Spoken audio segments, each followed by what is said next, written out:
بسم اللہ الرحمن الرحیم۔ السلام علیکم۔ کچھ خاص الفاظ اس ویڈیو کو شروع سے آخر تک ضرور دیکھیے گا۔ کبھی کبھی چیزیں ویسی نہیں ہوتی جیسی دکھائی دیتی ہیں۔ اصل میں سچ کیا ہے، کیا ہوگا، کس طرح ہوگا، یہ کوئی نہیں جانتا، مگر یہ کنفرم ہوتا ہے کہ کچھ ہونا ہے، کچھ ہوگا۔ زندگی میں آگے کیا آئے گا، کیا ہوگا، کیسا ہوگا، یہ ایسے سوال ہیں جن کے جواب وقت سے پہلے نہیں مل سکے۔ انسان ان چیزوں کی سوچ میں اپنا آج ضائع کر رہا ہے جو کل کو ہونا بھی ہے، کس سے خبر؟ مگر نہیں، اس کے باوجود ہم سوچتے ہیں، ہم چاہتے ہیں کہ چیزیں ویسی ہوں جیسی ہم سوچتے ہیں۔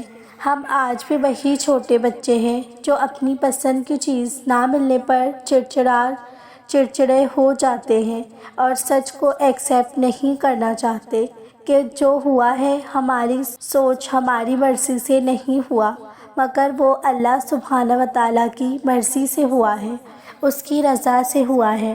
پھر ہم کس سے ضد کرتے ہیں؟ خود سے یا اللہ سے؟ ہم ضد کرنے کا حق نہیں رکھتے ہیں، یہ ہم کیوں نہیں سمجھتے؟ ہم بس سر جھکانے کا عمل کر سکتے ہیں، ضد نہیں، اس خالق جہان سے جس کی ساری دنیا ہے۔ پھر بھی ہم بس اللہ سے امیدیں لگائے رکھتے ہیں کہ شاید اللہ کا معجزہ آ جائے، شاید کہانی 1 منٹ میں پلٹ کر ہماری طرف ہو جائے۔ ایسی سچویشن میں اللہ واقعی کوئی معجزہ کر دیتا ہے اور کہانی پلٹ جاتی ہے، مگر جو چیز ویسی ہی چل رہی ہو تو اس کا مطلب ہے اب ان چیزوں کا، ان انسانوں کا مقدر ہے جو آپ کے ساتھ جڑ گیا ہے یا جوڑنا تھا، یا اب ان کی باقی کی کہانی کا آپ حصہ ہیں۔ چیزیں اور لوگ اسی طرح بس جڑ جاتی ہیں ایک دوسرے سے، اور پھر پتہ نہیں لگتا کہ کون آپ کی زندگی میں آیا ہے، آپ کس کی زندگی میں شامل کر دیے گئے ہیں۔ کہانی آپ کی ہے یا آپ کسی کی کہانی کا حصہ ہیں، مگر کہانی لکھنے والا سب جانتا ہے کس کا موڑ کدھر کو جائے گا، کس کی راستے کی دوسرا سرا کس طرح جوڑا ہے، سب اللہ کو پتہ ہے۔ تو بے فکر ہو جائے اور اپنے آج کو جئیں اور اپنے آپ کو جینے دیں، خوشی سے، دل سے، چاہے غم ہو یا خوشی، دل سے جئیں، اور ہر لمحہ کے یہ اللہ کے دیے ہوئے ہیں۔ ہر انسان کی زندگی میں ایسے لمحے ضرور آتے ہیں جب اس کے ایک عمل پر اس کی آگے کی زندگی کا سفر طے کیا جاتا ہے، یعنی کئی دنوں سے شیطانی وسوسے تنگ کر رہے ہوں، مگر آپ کے پاس دو راستے ہیں، جہاں وسوسے کے مطابق عمل کرنا جو غلط عمل ہو جائے گا، اور دوسرا اللہ کے لیے صبر کرنا اور وسوسے سے لڑتے رہنا، اور پھر آپ کا دل آپ کو اس غلط عمل سے دور رکھ رہا ہوگا، کیونکہ آپ جانتے ہیں اور سمجھتے ہیں کہ اگر اس وسوسے کے مطابق عمل کر لیا تو اس چیز سے محروم رہ جاؤں گا جو اتنے دن کا صبر کا صلہ ہے۔ اس ایک لمحے میں وسوسے سے اس قدر عروج پر ہوتے ہیں کہ بس آپ کچھ غلط کرنے ہی لگتے ہو، مگر ایک سیکنڈ اللہ نے روز حشر پوچھ لیا تو پھر کیا جواب ہوگا میرے پاس؟ یہ ذہن میں آتے ہی دوسرا خیال کہ وسوسوں سے کب سے لڑ رہی ہوں، تو تھوڑا اور صحیح، کم از کم اللہ کو پتہ ہے کہ میں خود میں ہی لڑائی کر رہا ہوں، مگر غلط کی طرف جانے نہیں دے رہا خود کو۔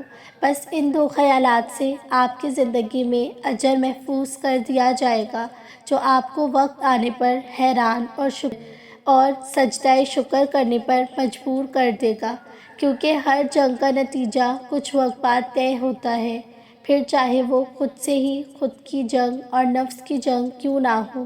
اللہ آزمائش کی وجہ اور اجر کھول ہی دیتا ہے، کیونکہ میرا اللہ کچھ بھی ضائع نہیں جانے دیتا۔ اس لیے اس صبر کے مرحلے کو اللہ کی مرضی کے مطابق ثابت قدم رہ کر گزار دیں کہ جلد ہی انشاءاللہ آپ اللہ کی رضا حاصل کر لیں گے۔ وہ لمحہ جب آپ تھکنے لگے ہو، اسی لمحے اگر آپ کو صبر کے آخری دھون پی لیں، تو پھر اللہ کا وہ اجر آپ کے مقدر میں لکھ دیا جاتا ہے، جس سے آپ خوش و مطمئن ہو جاتے ہیں، کیونکہ آپ کا اور میرا رب کچھ بھی بھولتا نہیں ہے۔ ہماری موت پرامن ہو سکتی ہے۔ آپ کیسے جان سکتے ہیں کہ آپ موت کے لیے تیار ہیں کہ نہیں؟ موت انسان کے لیے سب سے بڑا ڈر ہے۔ میں جاننا چاہتی ہوں کہ اگر مجھے ابھی اسی وقت مرنا ہو تو میری موت کیسی ہوگی؟ کیا وہ دردناک ہوگی یا فرحت بخش یا پھر بہت پیاری؟ اس کا جواب یہ ہے، آپ کی موت ویسی ہی ہوگی جیسے آپ کے لیے آپ کی نماز ہے۔ کیوں؟ کیونکہ نماز ادا کرتے ہوئے در حقیقت آپ کیا کر رہے ہوتے ہیں؟ اللہ سے ملاقات۔ اور جب آپ وفات پاتے ہیں تو کیا ہوتا ہے؟ اللہ سے ملاقات۔ اگر آج جبکہ آپ کی روح آپ کے جسم میں ہے اللہ سے ملاقات پسند نہیں کرتے تو کل جبکہ آپ کی روح آپ کے جسم کا ساتھ چھوڑ جائے گی تب کیوں ملنا چاہیں گے؟ اگر آج آپ کو اپنی نماز پیاری ہے تو آپ کی موت بھی اچھی ہوگی۔ اگر آپ نماز کا شوق سے انتظار کرتے ہیں تو موت کے قریب بھی آپ بے چینی سے اس پنجرے کے قید سے آزاد ہو کر بلندیوں کی طرف پرواز کرنا چاہیں گے۔ اگر آج نماز آپ کے لیے بوجھ ہے تو موت بھی آپ کے لیے بوجھ ہوگی۔ اگر آج نماز آپ کے لیے تکلیف کا باعث ہے تو موت بھی آپ کے لیے تکلیف کا باعث ہوگی۔ اپنی نماز پر توجہ دیں، نماز کو بہتر کریں تاکہ اللہ سے آپ کا رشتہ بہتر ہو، کیونکہ نماز ہو یا موت ہو ان حقیقت میں اللہ سے ملاقات کا ہی نام ہے۔ ہدایت کیسے ملتی ہے؟ آپ نے یہ تو سنا ہوگا کہ ہدایت مانگنے سے ملا کرتی ہے، لیکن کبھی آپ نے کوشش کی ہے اس کو پانے کی؟ لوگ کہتے ہیں ہم کیسے کوشش کریں؟ تو سنو، اگر آپ کو ہدایت پانا ہے نا تو آپ کو اپنے اللہ کی خاطر کوئی سب سے پیاری چیز جس میں آپ گرفتار ہو چکے ہیں اسے قربان کرنا ہوگا۔ مسلمان کسے کہتے ہیں؟ مسلمان کسے کہتے ہیں جاننے سے پہلے یہ سمجھ لیتے ہیں کہ مسلمان لفظ کا مطلب کیا ہے۔ مسلمان لفظ کا مطلب ہے فرما بردار، یعنی جو اللہ عز و جل کا فرما بردار ہے، اس کی اطاعت کرنے والا ہے۔ کسی مسلم خاندان میں پیدا ہونے سے، اسلام وراثت میں ملنے سے وہ مسلمان نہیں ہو جائے گا۔ مسلمان تو وہ ہوگا پر صرف قانونی کاغذات میں، یا مسلمان نام ہونے سے یا وہ مسلمان کہلائے گا۔ اصل معنی میں مسلمان وہ تب بنے گا جب وہ اپنے دین کو جانے، علم حاصل کرے، دینی تعلیم لیں اور عمل کریں۔ آج کے مسلمانوں میں 5 وقت کی نماز یا 30 دن کے روزے، زکوٰۃ یا حج عمرہ کو ہی مکمل دین سمجھ لیا ہے، جبکہ یہ پورا دین نہیں ہے، اس کا حصہ ہے۔ خدا اللہ کی عبادت 24 گھنٹے ساتوں دن کرنی ہے، اٹھتے بیٹھتے چلتے پھرتے۔ یہ وہ سب کام ہیں جو اللہ عز و جل کا نیک بندہ کرتا ہے۔ ہر ایک وقت ہم اللہ عز و جل کے بندے ہی ہوتے ہیں۔ صرف نماز پڑھنے یا سارے روزے رکھنے سے ہی ہم اس کے فرما بردار نہیں ہو جاتے، بلکہ اس کی فرما برداری تو عمر بھر کی ہے۔ 24 گھنٹے 7 دن کرنے والے ہر کام جو بھی ہم کرتے ہیں ہمیں اللہ عز و جل پوری طرح سے یاد رکھنا ہے، نہ کہ وہ جو ہماری نفس کہتی ہے۔ معنی یہ رکھتا ہے یا خدا کیا کہتا ہے، اس کی کتاب میں ہمارے لیے کیا حکم ہے، اس کی کتاب میں ہمارے لیے کیا حکم ہے، جو کام ہم کر رہے ہیں اس کی ہمیں اجازت ہے یا نہیں۔ قرآن میں اللہ عز و جل فرماتا ہے وَمَن لَّمْ يَحْكُم بِمَا أَنزَلَ اللَّهُ فَأُولَٰئِكَ هُمُ الْكَافِرُونَ، اور جو اللہ کے اتارنے نازل کی گئی پر حکم نہ کرے وہی لوگ کافر ہیں۔ جب اللہ عز و جل نے فرما دیا جو میرے اترے پر حکم نہ کرے وہ کافر ہے، تو نفس، خاندان، رشتہ دار، سنسکر، مولانا صاحب، پیر صاحب کیا کہہ رہے ہیں سوال ہی نہیں بنتا۔ خدا اللہ عز و جل کیا کہتا ہے، کیا کہتے ہیں، یہ معنی رکھتا ہے۔ کوئی بھی برا معنی نہیں رکھتا۔ ایک مسلمان ہونے کے ناطے پہلا خیال یہ ہونا چاہیے کہ اللہ کیا کہیں گے، کہیں ہم اس کی ہدایت یا حکم کی نافرمانی سے میرے اللہ عز و جل تو مجھ سے ناراض نہیں ہوں گے۔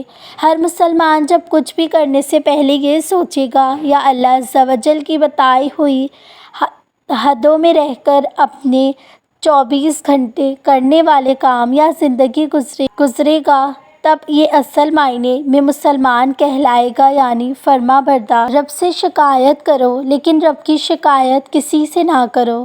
ایک عرب شیخ ہیں جو لوگوں کی رہنمائی کرتے ہیں۔ ایک گفتگو میں وہ بتاتے تھے اور کہتے ہیں کہ ایک عمل میں میں نے ان سینکڑوں لوگوں کو بتایا جو مخلوق خدا کے ستائے ہوئے، ایسا نہیں ہوا کہ اس کا کوئی مسئلہ حل نہ ہوا ہے۔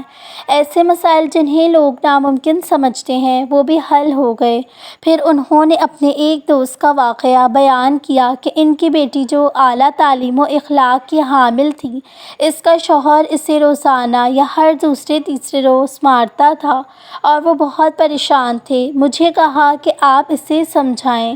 میں نے کہا 2 صورتیں ہیں، کہو تو میں اسے سمجھا دیتا ہوں، ممکن ہے سمجھ جائے گا، ممکن ہے رد عمل میں زیادہ شدت پسند ہو جائے۔ دوسرا طریقہ البتہ میرا آزمودہ ہے، اس میں کبھی ناکامی نہیں ہوئی۔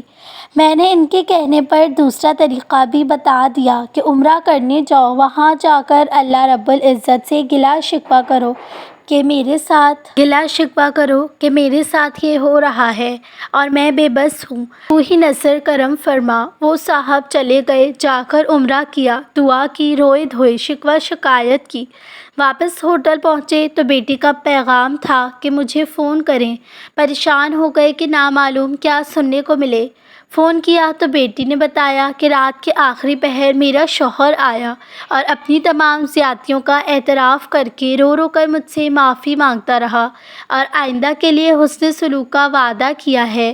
یہ بات سن کر مجھے یاد آیا کہ ایک بار حضرت یعقوب علیہ السلام نے اللہ عز و جل سے گلہ کیا تھا۔ زیادہ دیر نہیں گزری تھی کہ یوسف علیہ السلام کی قمیص پہنچ گئی۔ دوسری بار رسول اللہ صلی اللہ علیہ وسلم نے طائف کے اوباشوں سے پتھر کھا کر گلہ کیا۔ لمحوں میں پہاڑوں کا فرشتہ آ گیا، لیکن وہ آخری دن تھا۔ اس کے بعد ہر روز قبولیت عامہ بڑھتی گئی۔ دونوں جگہ اجابت ازدر حق بھر استقبال کیا۔ لوگوں کے سامنے مشکلات کا ذکر لوگوں سے اللہ تعالیٰ کی شکایت کرنا ہے جو بے ادبی ہے، لیکن اللہ سے گلہ کرنا اپنی بے بسی کا اعتراف ہے۔ رہا تو یہ بھی ضروری نہیں کہ اللہ تعالیٰ کسی گھر کے ساتھ وابستہ نہیں، سو تم جہاں بھی ہوگے وہ تمہارے ساتھ ہوگا۔